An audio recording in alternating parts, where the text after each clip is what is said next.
नमस्कार, जय माता दी मित्रों। ज्योतिष ज्ञान चैनल पर आप सबों का स्वागत है। जो भी नए भाई बहन चैनल पर पहली बार आए हो, चैनल को सब्सक्राइब अवश्य कर ले।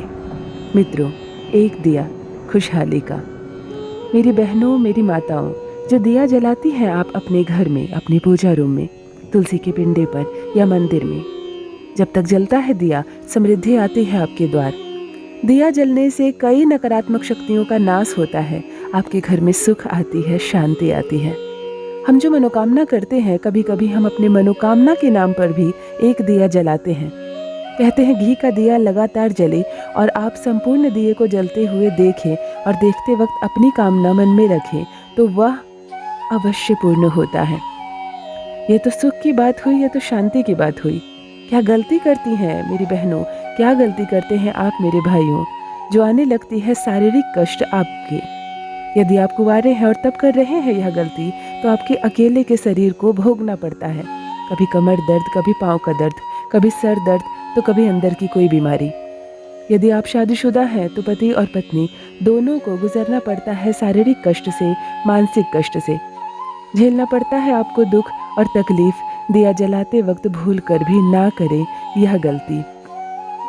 मित्रों, जहाँ एक दिया सुख और शांति लाता है, वहीं दिया जलाते वक्त कर लेते हैं हम एक छोटी सी गलती और उसका भुगतान हमें, हमारे परिवार को भुगतान करना पड़ता है। इसीलिए संपूर्ण पूजा पद्धति की पहले जानकारी ले लें और उसी के बाद सही से नियम से करें पूजा और पाठ, तभी आपको मिलेगा आपकी भक्ति का संपूर्ण फल।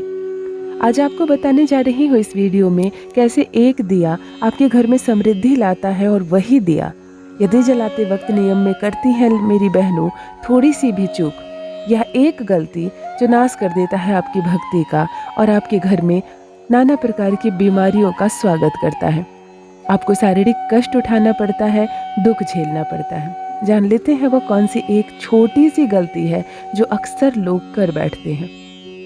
मित्रों, जब भी आप मंदिर के अंदर दिया जलाएं, कोई ऐसा मंदिर जहां हवा ना चल रही हो, संपूर्ण दिया जल सके, तब आप उस दिए को तेल से या घी से, जो भी दिया आप जला रहे हो, उसे संपूर्ण भर दें। कभी भी दिया आधा ना हो, कम ना हो तेल। तब आप उस दिए को जलाएं और संपूर्ण दिए को जलने दें। चाहे तो आप वहाँ बैठे या तो अपने घर आ जाएं पूजा करके, लेकिन संपूर्ण दिया जले। जब तक दिया जलता है, उस स्थान से अर्थात मंदिर से आपके घर के बीच मार्ग बहुत प्रशस्त होता है, माता लक्ष्मी की कृपा बरसती है।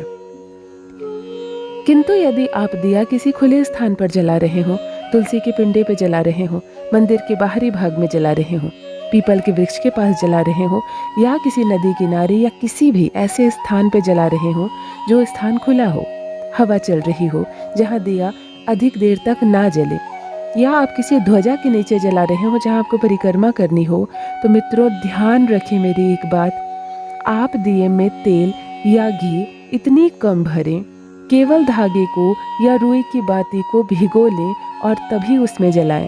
जब तक आप उसमें परिक्रमा कर रहे हो, आप उस मंदिर में पूजा कर रहे हो, तब तक ही दिया जले। उसके बाद आपके आने के बाद यदि हवा चलती है और दिया बुझ जाती है, तो दिए में तेल या घी बचना नहीं चाहिए। यदि आप दिया भरकर जलाते हैं और आपके आने के बाद तुरंत से दिया बुझ जाता है, या किसी अन्य श्रद्धालु की पूजा करने से आपका दिया बुझ जाता है, तो दिए में जो शेष तेल या घी बच जाता है, वो जब तक दिए में रहता है, 15 मिनट, 1 घंटे, 3 दिन या 1 माह, जब तक उस दिए में रहेगा, तब तक आपको शारीरिक कष्ट से मुक्ति नहीं मिलेगी। रह रह कर आपको शरीर में नाना प्रकार की बीमारियां होंगी और दर्द की समस्या होंगी। इसीलिए यदि बाहर में कहीं पर भी आप दिया जला रहे हो, तो सीमित तेल, सीमित घी लें। इतना ही लें कि आपकी पूजा पाठ के करने के समाप्त होते ही दिया भी स्वतः घी के खत्म हो जाने और बाती के जल जाने से संपूर्ण जल जाए। यदि करते हैं आप भी ऐसा, तो मिलता है आपको आपकी पूजा का संपूर्ण फल। भूलकर भी घी और तेल दिए में शेष न बच जाए और दिया हवा से ना बुझ जाए।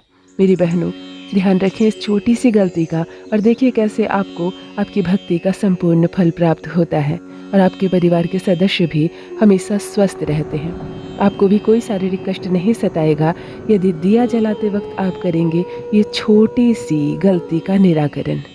बस मित्रों, आज के लिए इतना ही। जो नए भाई बहन चैनल पर पहली बार आए हों, चैनल को सब्सक्राइब अवश्य कर लें। बहुत बहुत धन्यवाद।